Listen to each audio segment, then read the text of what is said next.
What's up, everybody? Welcome back to Greataxe Gaming. I am Jax, and we are back with Hiveswap Friendsim. Let's keep rolling. Yeah. I'm way the fuck out of it, but, you know, roll with what you got. Where are we? Here. Volume 9 of Gazes Cool and Tempers Hot. Sorry, huh? Part of you has always been taken with the idea of purchasing a one-way train ticket to anywhere and boarding it without looking back. Or, in your current case, stowing away without looking back. Details. The idea had always seemed so idyllic. No strings, no obligations, just you, your journey, the wind in your hair, and the taste of freedom on your lips. Your little daydream didn't exactly involve careening across a perilous extraterrestrial landscape, but then you've always liked to think of yourself as the kind of person who's open to new experiences, not to mention new friends. In practice, though, this tastes less like freedom and more like noxious muck, which is what you're currently surrounded by. It's not unlike the slime that was in Skillet's Recupera Coon, except that that slime was weirdly soothing, and this is prickly and burny and uncomfortable. You thought you were being smart by sneaking on board, jumping into some sort of cargo carriage. Oh, how wrong you'd been. The trade-off for not being then maimed and or killed for your blood color is apparently this. You almost would have preferred the maiming. God knows you're used to taking a beating by now. Oh my god. Bro. What the fuck? You are an anime protagonist. What is happening here? Let's go. Sorry, it could not be a dude. I should not assume, especially with trolls. After what feels like way too long, the vehicle slows down and you take the opportunity to tumble out of your slime jail onto the dusty ground, picking yourself up and hurrying away from the station before you can get spotted. A little while later, you're standing at the beginning of a massive canyon and your awful train ride feels almost worth it. The canyon stretching on endlessly, miles of yawning chasms and winding ravines at your feet. It's enough to make your mouth hang open in awe. After spending so much time in various grody parts of the city, the sight of such pristine natural beauty touches your heart. You feel somehow inspired, like you could belt out an aria or draw a masterpiece if you tried. But before you can begin exploring your hidden creative depths, you're distracted by noises coming from not too far away. You're not alone. You know what this means. A chance to get yourself more of that sweet, sweet friendship. After so many successful companionship ventures, you are thirsty for more. You pick up your jaw and go investigate. The sounds lead you towards a trail along the side of the canyon, which in turn leads you down to a roomy platform not that much lower than where you started. There's a series of sharp outcrops jutting out of the plateau, and perched atop the highest one is a figure dramatically framed against the moonlight. Oh my god, we found an anime protagonist. I'm not prepared for this. At first you think he's peering moodily into the distance, but then you realize he's looking through some kind of contraption on his face. Recording coordinates. You look around. There doesn't seem to be anyone else here. So what you heard was this fellow muttering to himself, you guess. I see. He's so wrapped up in doing what he's doing that he's so wrapped up in whatever it is that he's doing that he hasn't noticed you yet. This guy has got to be hankering for some company, being all by his lonesome out here in the middle of nowhere. You're sure of it. Okay. We are going to save. Save. Okay, let's climb up and surprise him because this can't go bad. Eagerly, you clamber up the side of the rock. Wow. This drop is pretty intense, but it's nothing you can't handle without plenty of determination and frantic scrambling. You finally make it up to the top. You're about to haul yourself up so you can stand fully ready to introduce yourself and let this guy have it with the geniality. Really show him how amicable you can be. Before you do that, though, he whips around, trench coat and long hair whipping in a wide arc. All your clumsy scrabbling at the rock face must have clued him into your presence. Did you really think you could sneak up on me? His eyes flash. Literally. They flicker from blue to turquoise and back in quick succession. You don't notice the pure white energy crackling at his fingertips until you're already in the air. When Cuprum lifted you, it was like getting yanked up by the scruff of your shirt. This is smoother somehow, like you just stepped into a strong breeze. Doesn't really change the outcome, though. You eye the ground below nervously. Think again! Wait! You weren't engaging in any sneaking around, honest. Or, well, you were, but you didn't mean anything malicious by it. You were just after some quality hangouts. Unfortunately for you, he doesn't seem very moved by your heartfelt entreaty. A likely story. You were looking to gank my data to get a frond up in the game. Don't try to deny it. You don't know anything about any game, but before you can explain further, you're unceremoniously released. You plunge down quite the spectrum of emotions. You run through quite the spectrum of emotions as you plunge downward, but the strongest by far is regret. Regret that you'll emerge from this altercation sends the use of your limbs, if you're lucky, but also sends a potential new friend. Bye! Well, that one is not a surprise. Okay, now, before we start the next round, I'm starting to wonder, it does seem like anime protagonists, but it also seems really heavily like, concept for those old video game protagonists. You know how in the concept art for like NES and Genesis games, the heroes would always look really, really badass, and then when you got into the game, they'd be goofy as fuck? That's what I'm getting the vibe for here. Wave and say hello. Sporting your most winning smile, you call out a greeting and give him a jaunty wave. That gets his attention. Well, would you look at what the perv he's dragged in? Are you lost? That depends on your definition of lost. I prefer to think of whatever you're doing as taking this scenic route, just, like, indefinitely. Your new acquaintance and hopefully soon-to-be pal snorts, unimpressed. It would be better if you did that somewhere else. Better for me, I mean, which is the most important issue currently at hand, let's face it. I still have preparations to make, and I'm running out of time. You're kind of cramping my style here. Preparations? For the game, obviously. It's starting any minute now. You have no idea what he's talking about. Seriously? You don't know about Dual Strife? Oh, it's Yu-Gi-Oh! Wow, you're even more an empty-headed pleb than I thought. That's not a very fair thing to say. Sure, you might have made a habit of running headfirst into stupidly dangerous situations, but there's no reason for him to assume. Your voice is drowned out by a crackling sound. He's levitating down from his perch towards you, sparks of energy stirring the sand up in a cloud. After meeting Sarava and Kupram, you've come to expect sonic powers from trolls with yellow blood by now, but it still kind of takes you aback.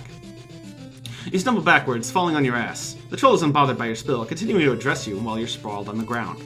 I'll explain. Dual Strifers pits Alternia's best and brightest against each other in a timed event designed to reveal the most skilled among the group, which would be me, of course. That goes without saying. He tells you a bunch of other stuff about game mechanics that, to be honest, goes straight over your head. He's apparently not in enough of a rush that he can't stop what he's doing to outline his plans to some random passerby, in a fairly detailed manner at that. He seems pleased to have an audience, actually. Wow, this friendship is already barely off the ground, and you're already doing great. You get to your feet and nod along sagely, pretending to understand all his rambling about strategy and whatnot. And then you notice a blinking light. It's coming from the screen over his eye. Huh, interesting. My scouter can't retrieve any data on your species at all. Oh my god, he's got a scouter! What does it say about my power level? He leans forward and looks at you. Really looks at you. Up until this point, he'd been paying more attention to his voice and whatever readings he's been getting on his device, but now he's fully focused on you. It's actually starting to fluster you a little. That is, until his mouth twists up into a smirk. You get a glimpse of a single jagged tooth. You know, it's technically possible to join in teams of two, but now you're here. Is he saying what you think he might be saying?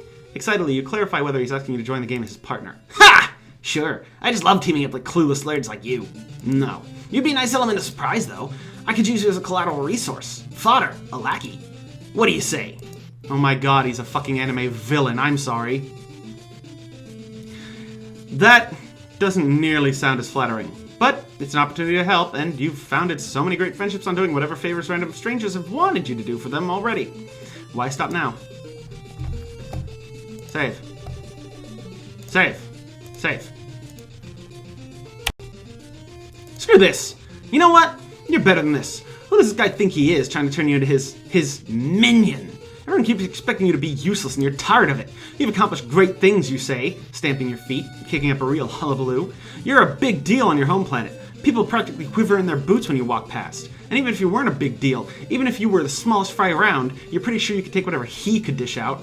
He's just a reedy nerd asshole who looks like he fell out of the IT department straight into a discount bin of bad Matrix cosplay cast-offs. You have no idea what you're doing. Absolutely nothing that you've said about yourself is true. You're spewing hot air and pure vitriol, running on the modicum of confidence you've built up, bluffing your way through the variety of mishaps you've encountered before now. You throw your hands up when you're done, both out of exasperation and as a kind of ending flourish to your little speech. There's a deafening rumble behind you.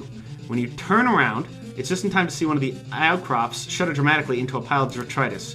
Your eyes go wide.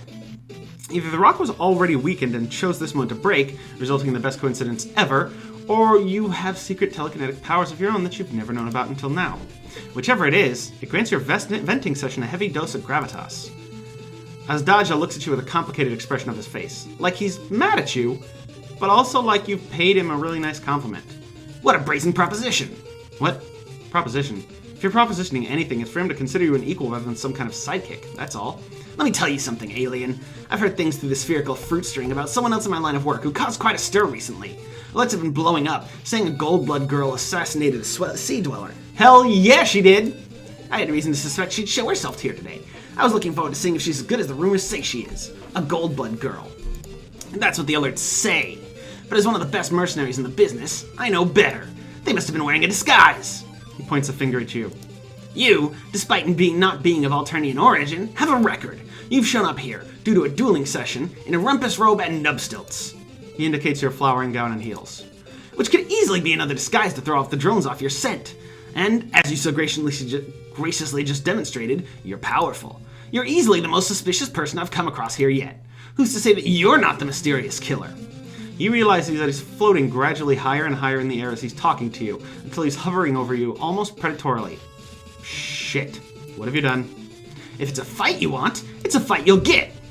His eyes light up and a bright blue beam explodes the rock next to you. You turn tail and run, but he follows, trailing along behind you some kind of angry helium balloon. He doesn't stop shooting at you, and you can feel the lasers rush past you, rustling your hair and clothes as they cut through the air. Gosh, he's powerful. It takes your breath away. You'd be in awe if you weren't busy running for your life. You almost wish you had some kind of device that would measure just how powerful he is.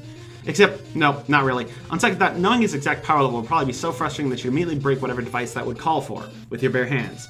Ha! As strong as he is, though, you can't help but notice that none of his shots are at all close to hitting you. It's more like he's trying to intimidate you, to provoke you into fighting back. You have to get away from him as quickly as possible before any of his blasts actually connect. Before you know it, your scurrying feet have taken you back to where you started, the train station. Would you quit running around like a cluck beast with a severed think pan? You came on to me, and now you won't follow through? Oh dear. Get back here and fight! Seem to have managed to both pick a fight and hit on him simultaneously. Maybe he thinks you want that hate man spade things with him? God. You just wanted to be friends, and you might have lost your temper a little. This is all just a big misunderstanding. He isn't listening to you. Another blast zips past you, dangerously close to your ear this time. You scan the area frantically for cover. There! A structure that... Oh, wow, I'm going too fast. A structure near the tracks that looks like it might be some kind of mechanized ticket booth. You dive behind it. I'm growing impatient, alien. Cease this game of hunt and sequester and face me. A beam hits through your makeshift shield, blowing a hole straight through it. You stumble backwards, close to the tracks. Oh no. Oh, fuck. This is it. You're going to be murdered in cold blood by a guy who can shoot pure energy out of his eyes, and there's nothing you can do about it. You squeeze your eyes shut, bracing for impact. All of a sudden, there's a distant rushing sound. With all the running and laser dodging, you'd forgotten what the station was even for in the first place. The train is arriving. Maybe someone on it will be willing to help you? Not like Alternians seem to have a good track record of helping folks in need out of the goodness of their hearts, but damn it, it's the only chance you've got. Azdaja is distracted by the train's arrival for only a moment before turning towards you again. But then a figure climbs out of one of the train carriages. A figure that's large and hulking, and one that you recognize. Azdaja! What the hell are you doing? Why are you attacking my friend? Friend? You know this gloves for sponge? Oh wait, shit, right! Duh! Why didn't you tell me? They're the assassin I've been looking for. What? You idiot, they're no assassin. When I met them, they freaked out over a little blood. They've never even killed before. What? What about their powers? Connell squints at you like she's thinking very hard about what your more exceptional qualities might be. Well, they're pretty good at falling on their ass, and freaking out in the middle of a crisis, and being squishable. Azdaja's expression goes cold. His eyes stop flashing, but he still looks like he could kill you with his glare alone. I see. So that's why you were running away. You were lying. What an immature ruse. Can't help but feel a little bad for pulling the wool over his eyes, even though you were fearing for your life until just a few seconds ago. Azdaja seems to trust Connell's word implicitly. Now that you've been exposed as nothing but a regular Joe, he seems to have lost all interest in you. Connell, I was beginning to think you'd skipped out on this event. Of course not. I missed the Omniscuttle Caravan, and the desert has shitty reception, so I couldn't call. You know that. That's right. Well, I'm glad you made it. I let myself get distracted by this peon for long enough. Let's go strife some losers, own their nooks in battle, and profit. Fuck yes. I'd love to stay and chat, kid, but there's a bunch of culls in that canyon, with my name all over them. Later! Oop. You watch wistfully as they set off back towards the canyon. If only you hadn't lost your temper and lied out your ass like an idiot, you might have been walking along with them. Instead, you're here alone on the ground, new friendship having slipped through your fingers like all this desert sand. Aww. You'll be the best lackey ever! The title might not be much, but that doesn't mean you can't excel at it. You tell him you accept his offer. Excellent. By the way, I'm VEGETAAAAA. But you must have known that already. You're not sure why you would. Maybe some kind of big shot? Come to think of it, the name does ring a bell. You heard it before when you were in the middle of infiltrating a bandit hideout with a mercenary, Kano. You met my mate Sprit? You must have gotten on a good side, or you wouldn't be standing here talking to me, because you'd be minced into the ground finer than grug paste. He's grinning like he's really proud and fond about Connell being the sort of girl who'd make mincemeat out of someone as soon as speak to them. If he wasn't talking about her literally murdering you, you might find this reaction endearing. Hang on, if he already has a partner, why isn't she here? Azdaja's expression sours abruptly. My partner isn't here because he didn't make our agreed-upon rendezvous time. He says the word partner in an overdone, exasperated huff, as if he thinks she might be listening from a boulder somewhere and he can somehow shame her into appearing. You remember what Polypus said about mercenary duos often being in quadranted pairs, i.e. romantically involved. Did his girlfriend stand him up? Yikes. Maybe it's better that you haven't been promoted to partner status if it meant getting involved in another couple's spat. You already had quite enough of that already. You've had quite enough of that already. You hope they aren't fighting. Yeah, with L-word. That was awkward. Azdaja glares at you. The exact nature of our quadrant is none of your business, frankly. Now come on! We're wasting time! He steps off the edge of the plateau, descending in a crackle of energy and floating you into the canyon along with him. It's a terrifying ride, but the view it affords is pretty amazing. Soon, you reach the bottom. We should keep going. There's someone else in this valley. We'll get the drop on him if we move fast. He grins confidently, his coat flapping behind him. There isn't any wind down here, though. Is he flapping his own coat with his sigh for dramatic effect? Heh, first blood to Greataxe. You blink. Tentatively repeat. Blood? Yes, blood. He says it the same way he announced in the end of the competition earlier, like it should have been painfully obvious. Like I told you, our aim is to take out our opposition, swiftly and painfully. To win, we'll have to be the last team standing in this entire canyon. Weren't you listening when I explained it earlier? God damn it. You've been proceeding under the assumption that this was some kind of elaborate competitive LARP, like solve some puzzles, get out of the giant canyon before the other kind type of deal.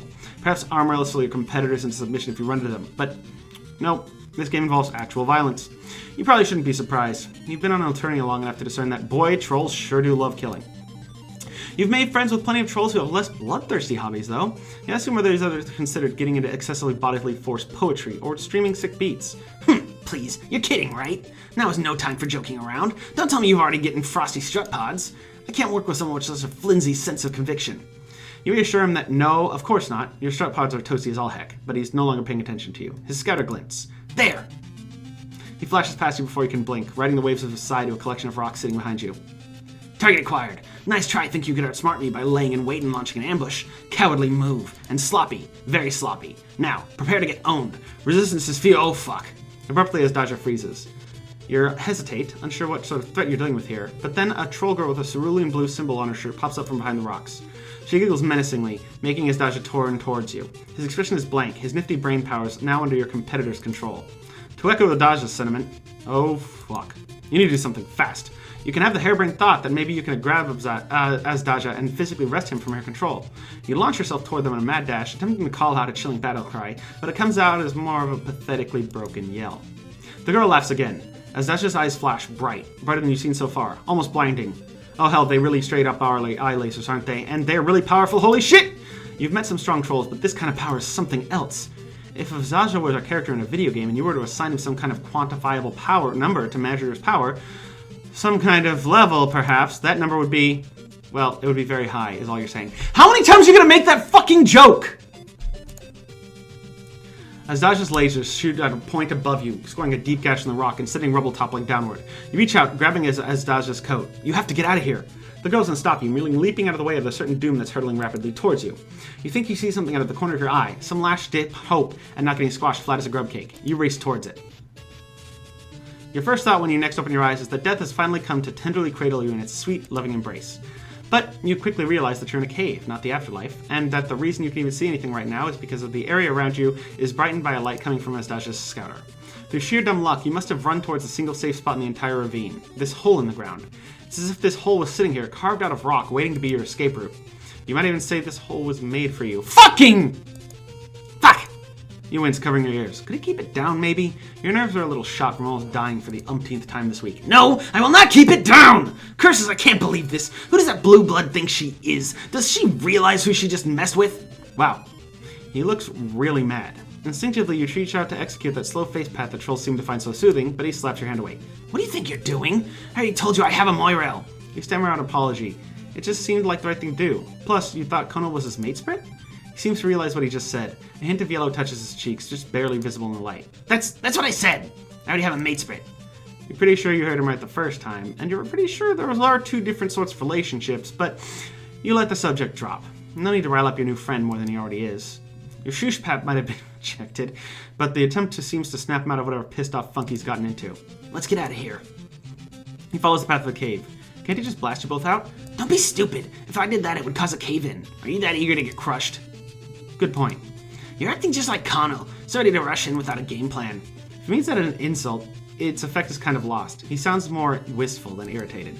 You walk in silence for a while. As you make your way further into the cave, you realize that the walls aren't blank like you previously thought, but covered in complicated carvings. Cave troll art, you wonder? I know what you're thinking. That life is a Prince among trolls. Oh my god, he's Vegeta! I mean, I knew the Dragon Ball Z references were there. I didn't think they'd go that blatant. That life as a prince among trolls must be an enviable one. You snap to attention. Yes, of course. You were definitely thinking about him and his life story just then. I don't expect someone like you to understand. You're obviously a completely average person who will live out their life in perfect mediocrity. But not me. You don't know what it's like to be born so gifted. Completely average. That's you, all right. You try your best to be sympathetic. Having rad powers must make things really hard. What? No way, it's fucking awesome. But as you've clearly seen, it can attract unwanted attention from pathetic individuals who aren't nearly as talented themselves, who are desperate to have some unbeatable psionics in their corner. To be honest, the Empire is no different, and it's not like the rebels are much better. Colonel and I don't care one way or the other. We're just here to off chumps and get money. We look for ourselves first and foremost. But eventually, we'll be just sent off planet to do the bidding of the Empress, just like everyone else. Okay, you can see why having no say in the matter kind of sucks, but isn't there opportunity to do cool shit in space too? Daj's face draws up in a wry expression. Yeah, with someone else calling all the shots. You keep walking. After what feels like hours, his scouter flashes again. We're here. He lets the wall have it with his eye lasers. With a resounding roar, it crumbles away. Aside from the spot he destroyed, the rest of the cave is intact. Moonlight spills into the space through the impromptu exit. It's over. We were stuck down there for so long that the game has ended. Meaning... Your heart sinks. This is a disaster. He's definitely not going to want to be your friend after losing his composition he's so invested in. Do not remember the rules. The last team standing. We're the last team standing, which makes us the winners. I knew it. That blue-blood loser might have had a stroke of good luck, but she was no match for someone of my station. My victory was a foregone conclusion from the start. Bringing you along was an excellent idea. Your recklessness really came in handy back there. He's thanking you realize. Or something close to it. Modestly, you assure him there was no problem. A prince knows when to give credit where credit is due. A celebration is in order, I think, once we collect our prize. There's a prize? Fuck yes. Dual Strifers offers an impressive cash reward to whoever wins. You'll get a cut as well, of course. Whoa, money! This will be the first time you've laid your hands on the stuff since you crash landed. Maybe you'll finally be able to purchase warm meal or clothing that isn't from somebody else's closet.